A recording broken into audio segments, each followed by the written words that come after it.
Today another vlog and meron tayong ditong Kobe helmet disinfecting foam spray.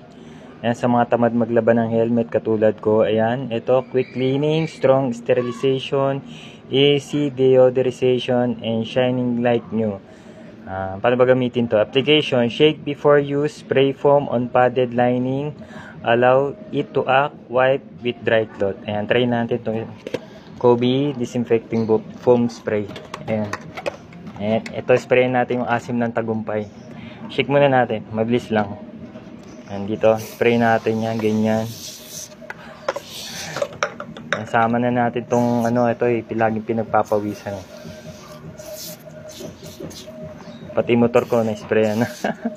Ayan, siguro wait lang natin siya mga 1 minute. Ayan, para kumapit yung yan. Kasi maraming nagsusot ng helmet natin ibet ko ang pasero, merong pawisin, meron naman hindi, kaya timanda talaga. Asim ng tagumpay yung maamoy natin. Yan, after natin may sprayan, yan, meron ditong basahan, pati kami ko na sprayan na. Yan, mabilis lang naman siya tapos pwede na siguro natin punasan ganyan. Yan, para mawala yung asim-asim ng helmet. Kasi kung maglaba ako ng foam ng helmet, siguro once a month lang. Yan. Okay lang. Amoy natin. Ayan, bango.